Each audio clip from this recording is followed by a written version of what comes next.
बहुत समय पहले की बात है। गहरे समुद्र में जलपरियों के राजा का राज्य हुआ करता था। उसकी 6 सुंदर राजकुमारियां थी जिन्हें राजा बहुत प्यार करता था। उनमें से सबसे छोटी जलपरी का नाम ईवा था। ईवा सभी की चहेती थी क्योंकि वह हर समुद्री जीव के बारे में अच्छा सोचती थी। जब भी ज़रूरत पड़ती थी तो वह खुशी खुशी उनकी मदद कर देती थी। लेकिन यह बात बाकी जलपरियों को अच्छी नहीं लगती थी। राजा ने नियम बनाया था कि जो भी जलपरी 18 साल की हो चुकी हो तो वह समुद्र की ऊपरी सतह पर जा सकती थी। इस तरह उन्हें समुद्र के बाहर की दुनिया को देखने का मौका मिलता है। एक दिन राजा की 5वीं परी का 18वां जन्मदिन था तो उसे भी यह मौका दिया गया, जिसे देखकर ईवा के मन में भी समुद्र की सतह पर जाने का मन हुआ।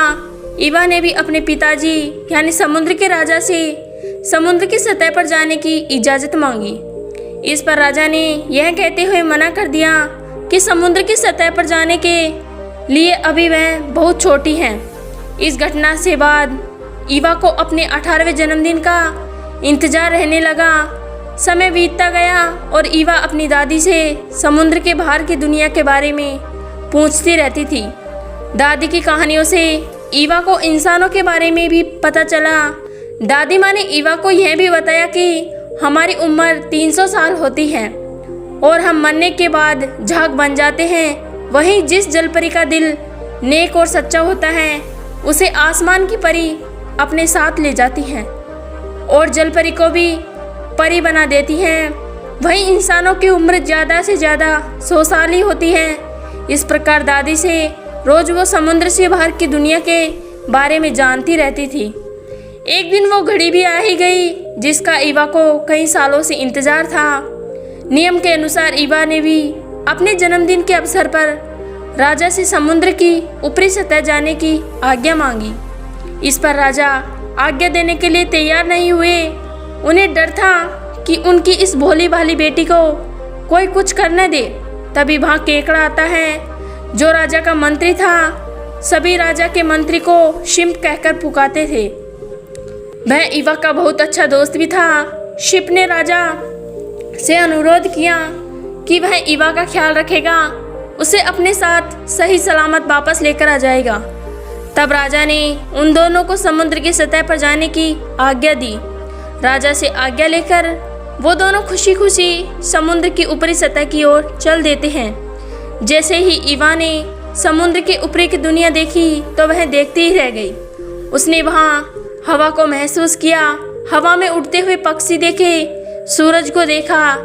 वह यह सब देख ही रही थी कि अचानक उस ओर उन्हें एक बड़ी नाव आती दिखाई दी। उसने दूर से उस पर सवार राजकुमार को देख लिया था। उसे देखते ही ईवा को उस राजकुमार से प्यार हो गया। तभी अचानक समुद्र में तूफान आ गया और राजकुमार की नाव तूफान में फंसकर टूट गई। यह सब देखकर ईवा का मन भावुक हो गया और वह तुरंत राजकुमार को बचाने के लिए बढ़ चली। राजकुमार बेहोश हो गया था। ईवा बेहोशी की हालत में उसे समुद्र के किनारे ले आई। समुद्र के किनारे आकर वह राजकुमार को देखने लगी। तभी अचानक वहाँ किसी आने की आहट सुनाई दी। इस पर वह झट से एक चट्टान के पीछे छिप गई। उसने देखा कि वहाँ कुछ राजकुमारियाँ आकर राजकुमार के पास रुक गई हैं और उसे होश में लाने की कोशिश कर रही हैं। राजकुमार ने होश में आते ही उसके पास खड़ी राजकुमारी से पूछा कि क्या उसकी जान उस राजकुमारी ने बचाई है।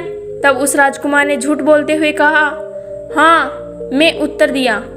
यह सब ईवा देख रही थी। उसे यह अच्छा नहीं लगा कि राजकुमार की जान बचाने का झूठा श्रेय वह राजकुमारी ले रही हैं। फिर भी ईवा खुश थी कि राजकुमार की जान बच गई थी। इसके बाद ईवा वहाँ से निकलकर वापस समुद्र की गहराइयों में अपने महल आ गई। वापस महल आने के बाद उसका मन कहीं भी नहीं लग रहा था। उसे अब हर पल बस राजकुमार की याद सताती रहती थी। तभी वहाँ शिम्प आया और उसने ईवा से पूछा कि वह क्यों उदास हैं। तब ईवा ने उसे पूरी बात बताई। शिप ने कहा कि यहाँ काले समुद्र की ओर एक डायन रहती हैं। वह शायद तुम्हारी इस मामले में कुछ मदद कर सकती हैं, लेकिन उसके ऊपर भरोसा नहीं किया जा सकता। ईवा किसी भी हालत में राजकुमार को पाना चाहती थी। इस कारण वह बिना कुछ सोचे समझे डायन के पास जाने के लिए चल देती है। डायन ने जैसे ही उसे अपनी गुफा में आते हुए देखा तो जादुई आईने से इसके बारे में पूछा। तब आईने ने बताया कि वह राजकुमारी है जिसका दिल बहुत साफ है। वह बहुत जल्दी आसमान की परी बनने वाली है। जिस दिन वह परी बनेगी उस दिन तुम्हारे पाप की दुनिया और तुम्हारा दोनों का अंत हो जाएगा। डायन ने यह सुना तो उसने कहा कि मैं ऐसा कभी नहीं होने दूंगी। इतने में ईवा डायन के पास पहुंच जाती है और अपने दिल की बात उसे बताती है। इस पर डायन कहती है कि वह उसकी मदद तो कर सकती है, लेकिन जब वह इंसान बनेगी तब उसकी आवाज़ चली जाएगी। यह सुनकर ईवा कुछ देर सोचने लगी। फिर उसने कहा कि वह राजकुमार के लिए कुछ भी कर सकती है। डायन मन ही मन हंसी और उसने ईवा को एक जादुई शरबत दिया। डायन ने कहा कि जैसे ही वह समुद्र के किनारे पहुंचकर इस शरबत को पिएगी वह इंसान बन जाएगी। ईवा तुरंत शरबत को लेकर समुद्र की गहराई ऊपरी सतह पर बढ़ने लगी और जल्दी ही वह किनारे पर पहुंच जाती है। किनारे पर पहुंचते ही ईवा उस जादुई शरबत को पीती है और बेहोश हो जाती है। बेहोश ईवा पर राजकुमार की नज़र पड़ती है और वह ईवा की खूबसूरती को देखता ही रह जाता है। वह उसे अपने महल ले आता है। ईवा को देखने के बाद कहीं न कहीं राजकुमार को भी उसे प्यार हो जाता है, लेकिन उसने उस राजकुमारी को शादी का वचन दे दिया था जिसने राजकुमार को बचाने का झूठ बोला था। दूसरे दिन ईवा को जब होश आया तो वह चलने लगी। तब राजकुमार उसके पास आया और उससे उसके बारे में पूछने लगा।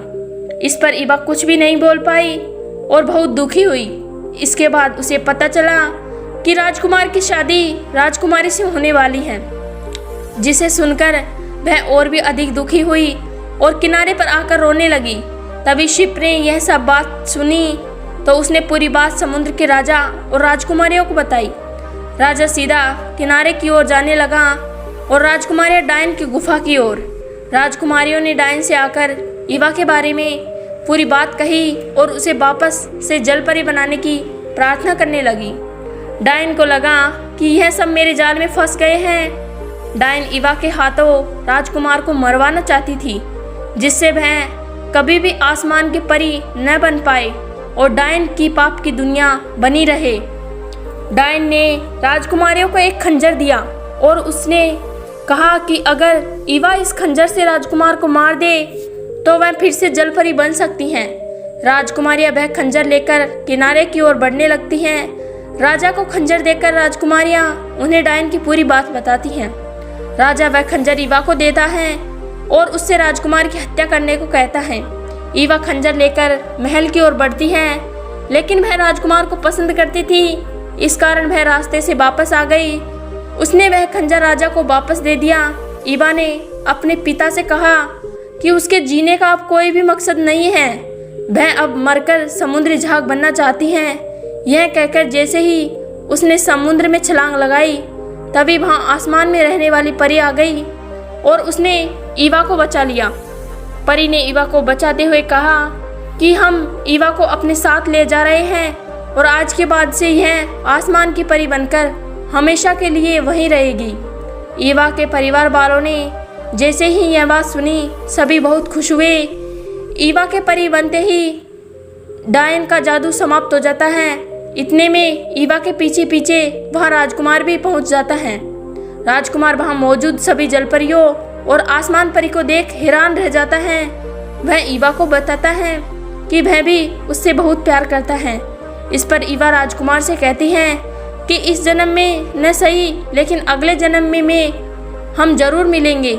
इस कहानी से हमें सीख मिलती है, साफ मन से अच्छे काम करने वालों का कभी बुरा नहीं होता, वहीं दूसरों का बुरा चाहने वालों के साथ हमेशा बुराई होता है। यदि आपको मेरी वीडियो पसंद आई हो तो लाइक एंड सब्सक्राइब कीजिए। धन्यवाद।